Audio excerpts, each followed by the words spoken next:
शुरुआत करते हैं एक नए क्वेश्चन के साथ फिर से। ये आपकी क्वेश्चन है अग्निवीर पे। किसी ने शायद सुना होगा, क्या सुना होगा, सुना होगा अग्निवीर पर किसी का भाषण। किसका सुना मैं उसका नाम भी बताता हूँ। उन्होंने क्या बोला ये तो मुझे नहीं पता, लेकिन मैं इस सवाल का जवाब जरूर दूंगा। पहले सवाल सुनिए। अग्निवीर स्कीम, बहुत लोग बोलते हैं मैं बताऊंगा, मैं बताऊंगा, मैं ये बताऊंगा, मैं वो बताऊंगा। बहुत लोग बताते भी हैं। सरकारी फायदे, नुकसान, पेंशन, कर्जा, किराया, मतलब क्या क्या होगा, क्या क्या नहीं होगा, बहुत कुछ सुनने को मिलता है। हमें भी बहुत कुछ सुनने को मिलता है। हमसे बहुत लोग ऑफलाइन सवाल पूछे भी, जैसे मिल गए किसी के सामने तो उन्होंने पूछ डाला। अब ऑनलाइन भी सवाल आने लगे हैं, तो मैं चाहता हूँ कि इसका जवाब दूं। तो ये जो सवाल है ये सुना गया है, माननीय राहुल गांधी जी भाषण दे रहे थे तो अग्निवीर पर भाषण दे रहे थे, तो वहां से किसी ने सवाल मतलब देखा तो उसको सवाल लगा, तो उन्होंने मुझे सेंड किया। तो मुझे लगा कि चलिए भाई इस पर कुछ नया जवाब दे सकते हैं तो देते हैं। तो अग्निवीर स्कीम की शुरुआत करते हैं। तो अग्निवीर सरकार ने चालू की, बीजेपी सरकार ने। तो बीजेपी सरकार ने अग्निवीर चालू किया तो कुछ ना कुछ तो सोच कर चालू किया होगा। सेना के अध्यक्ष बोल रहे हैं, सेना के कमांडर बोल रहे हैं, सारे सेनाओं को बैठा कर बोला गया और अग्निवीर स्कीम पास हुआ। तो सब नेताओं का परमिशन था। आप ही ने चुन कर भेजा ना जी उनको, आप ही ने चुन कर भेजा है, आपके लिए ही काम किया जा रहा है, तो आप काहे नहीं जा रहे हैं। अग्निवीर का क्या पैसे हैं, क्या स्कोप है, मैं वो नहीं बताने वाला यहाँ पे। मैं केवल इतना ही बताता हूँ, अग्निवीर में लोग केवल आर्मी में जा रहे थे। आर्मी का साफ मतलब होता है देश प्रेम। देश प्रेम, देश के लिए जो मर मिटने के लिए हमेशा तैयार रहता है ना, उसको बोलते हैं आर्मी। अब आर्मी में बहुत सारे सेक्टर हैं, उसका डिटेल्स आगे चलते हैं, उसको नहीं लेते हैं। मैं केवल अग्निवीर पर रहता हूँ, अग्निवीर को ले चलते हैं। तो अग्निवीर स्कीम जो था 4 सालों के लिए था, ठीक है। अब 4 सालों में आपको लगता है कि सरकार आप पे इतना पैसा खर्चा करेगी, डिफेंस कंपनी आप पर इतना खर्चा करेगी और उसके बाद आपको छोड़ देगी। अग्निवीर की वजह से केवल आर्मी में नहीं, लोग एयरफोर्स में भी जा रहे हैं, नेवी में भी जा रहे हैं। मैं बोलना भूल गया था। तो आपको ये सोच कैसे लिए कि भैया कि आप किसी भी सैन्य दल में जा रहे हैं तो आप पैसा के लिए जाओगे? भैया मत जाओ यार, आपको पैसे के लिए किसी सैन्य दल में जाना है तो मत जाओ। आपको अपना घर बार चलाना है, इसके लिए अग्निवीर में जाना है, चाहे फौज में जाना है तो मत जाओ। इससे अच्छा है ठेला चालू करो, पकौड़ा बेचो, तलो, ठेला चला लो, सब्जी बेच लो, कुछ भी व्यवसाय कर लो। बड़ा से बड़ा व्यवसाय, चाहे छोटा छोटा व्यवसाय, हॉस्पिटल खोल लो, क्लिनिक खोल लो, डॉक्टर बन जाओ। लेकिन आपका कोई अधिकार नहीं बनता है कि आप देश के लिए आगे बढ़ रहे हो, देश के लिए मरने मिटने का जज्बा वहां पर सिखाया जाएगा और आप यहाँ पर सोच रहे हो कि हमें शहीद का दर्जा नहीं मिलेगा, हमें पैसे नहीं मिलेंगे, हमारी नौकरी 4 साल के बाद छूट जाएगा, तो हमारी शादी कैसे होगी, हमारे परिवार वाले कैसे टिकेंगे, ये क्या होगा, वो क्या होगा। अरे भैया तुमको उतना ही सोचना है तो व्यवसाय कर लो ना। भले मेरी बातें बहुत लोगों को बुरा लग रहा होगा, मेरी बातें बहुत लोगों को बुरा लग रहा होगा, शायद आप लोग भर भर के किलो भर गाली भी दोगे, मंजूर है, मंजूर है। लेकिन मैं इतना ही कहूंगा, आपके अंदर देश प्रेम हो ना, तब वहां पर जाओ और ये मत सोचना कि वहां पर क्या मिलेगा क्या नहीं मिलेगा। आपके ऊपर सरकार लाखों का खर्चा कर रही है, आपके ट्रेनिंग में, आपके स्टडिंग में, वहां पर रहने में, आपको गन दे रही है, आपको सब सिखा रही है। आपको क्या लगता है लाखों की संख्या में बच्चे जाएंगे, उनको मतलब फ्री में भेज देते घर है कि जाओ बेटा तुम ऐश करो, चाहे तुम कुछ भी करो। एक बार फौज में चले गए ना तो वहां पर आपकी डिमांड होती है। अब फिर 5 साल तक ले सब चीज चलता है ना, एक इलेक्शन का कार्यभार 5 साल तक चलता है, सरकार 5 साल तक चलाती है। अब सरकार को अगले बार जीतना होगा तो डायरेक्ट बोलेगी जितने भी अग्निवीर में होंगे उन सबको पक्की नौकरी कर दी जाएगी। और ऐसा हुआ भी, मतलब अभी के इलेक्शन में बोला भी गया है, बीजेपी गवर्नमेंट ने बोला कि भैया हम पूरा कर देंगे उनको, पूरा जीवन भर के लिए, मतलब उनका रिटायरमेंट जितना सब किसी का होता है उतना कर देंगे। तो ये होने वाला है भैया, हर राज्य में इलेक्शन होगा, राज्य के अनुसार उसकी बात उठेगी। देश में कुछ दूसरा सरकार आएगा तो क्या आपको छोड़ देगा? क्या नहीं छोड़ेगा। लेकिन देश प्रेम के लिए आगे बढ़ना है। मैं बस इतना बोलता हूं। हमसे ऑफलाइन किसी ने सवाल पूछा था कि भैया अग्निवीर में जाए कि नहीं जाए, जाए कि नहीं जाए, लोग बहुत कुछ बातें कर रहे हैं। मेरे पास टाइम था उस समय, तो हमने बोला कि देखिए अग्निवीर में जाना है कि नहीं जाना है इसका जवाब तो बाद में देंगे। आपको पहला जवाब ये देना होगा कि आप वहां पर देश की सेवा करने के लिए जा रहे हैं कि आप पैसा कमाने के लिए जा रहे हैं। एक सवाल का जवाब आप दीजिए तो जवाब मिलेगा आपको। आप वहां पर पैसे कमाने जा रहे हैं कि देश की सेवा करने जा रहे हैं?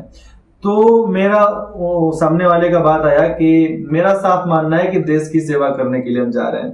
तो मैंने एक लाइन बोला कि आप अगर देश के लिए जा रहे हैं ना तो आप जाइए।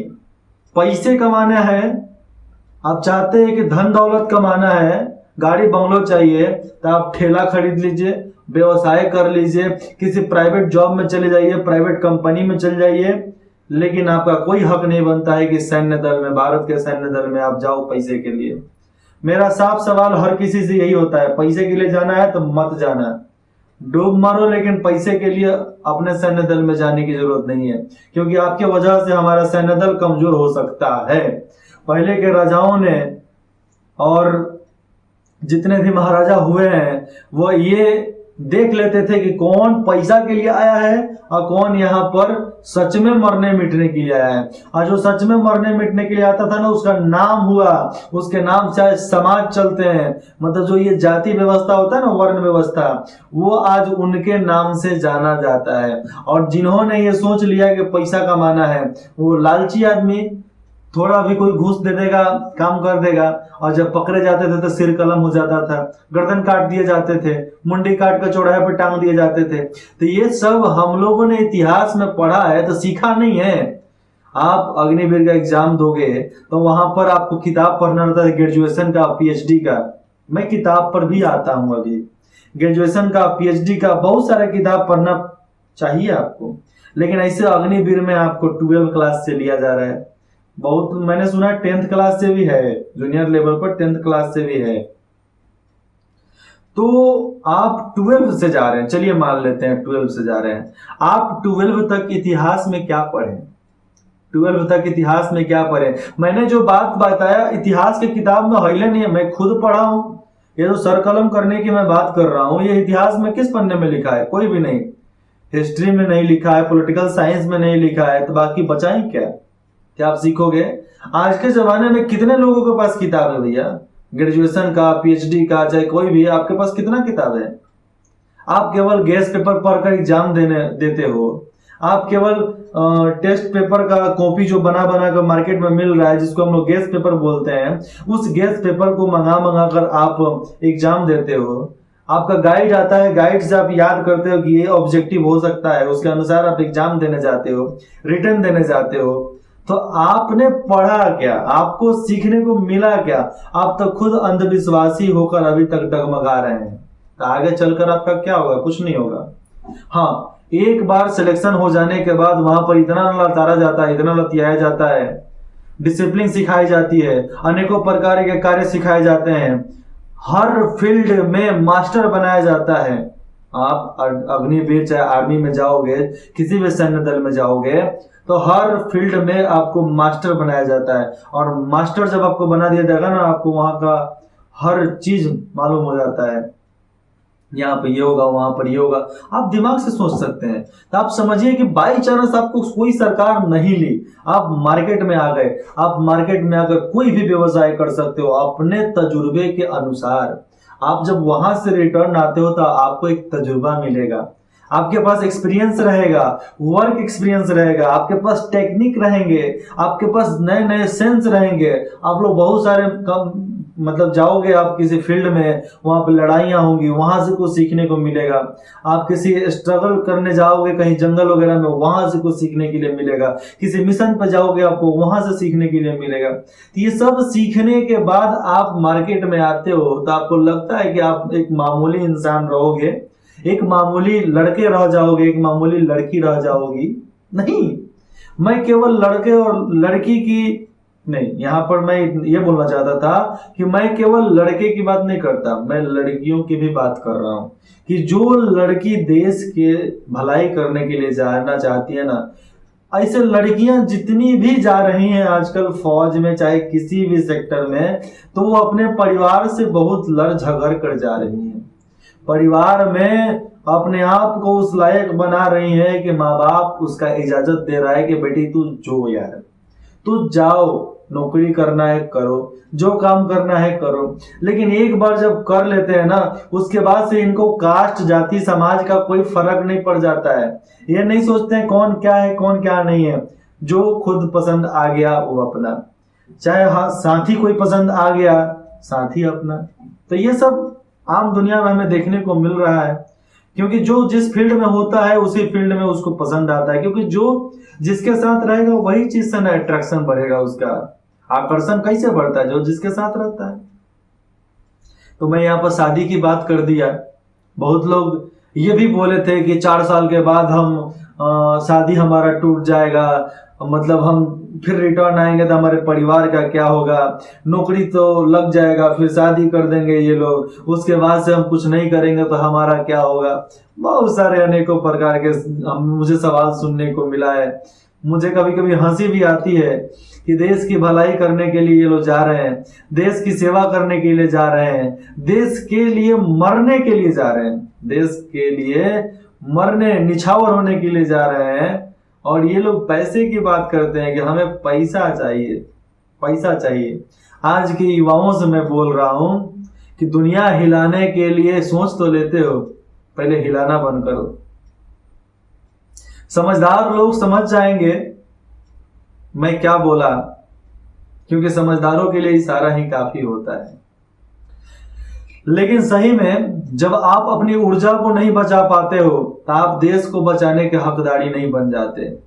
आप अगर अपने एनर्जी को नहीं बचा पा रहे हो, अपने ऊर्जा को नहीं बचा रहे हो, आप सोचते हो कि मैं देश दुनिया को बचाऊंगा। अरे भैया पहले खुद अपने आप को बचाओ, खुद अपने परिवार को बचाओ। बहुत सारी बातें हैं। मैं नेताओं की जैसा गोल मटोल बात नहीं करता, मैं खुद ऐसे हूं, लेकिन नेताओं के जैसे मैं गोल मटोल बात नहीं करता। मैं सीधा बात करता हूं अपने दिल से आपके दिल तक। मैं केवल सीधा बात करता हूं अपने दिल से आपके दिल तक। हमारी भावनाएं जो हमारे सीने में आग धधक रही है इस देश के लिए, इस राज्य के लिए, अपने राज्य के लिए, अपने देश के लिए, वो आग आपके सीने में भी देखना चाहते हैं कि आप अपने राष्ट्रीयकरण, नेशन फर्स्ट के लिए आप क्या कर सकते हैं, क्या निछावर कर सकते हैं। अग्निवीर वालों को मैं इतना ही बोलूंगा, जो लोग जा रहे हैं और जो लोग चले गए हैं, टेंशन लेने की कोई बात नहीं है। आप वहां से निकलोगे ना, एक हथियार बन के निकलोगे, एक औजार बन के निकलोगे। और हथियार और औजार कभी खाली नहीं बैठता। हथियार और औजार कहीं खाली भी रख दिया जाए ना, तो वो भी वहां से पैसे कमा के दे देते हैं, वो भी कारीगर होते हैं। इसलिए टेंशन लेने की बात नहीं है, जैसा होता है होने दीजिए। जो मौका मिलता है, जो अपॉर्चुनिटी मिलती है, उसको अपनाइए और आगे बढ़िए, जिंदगी में आगे बढ़िए। जय हिंद, जय बिहार।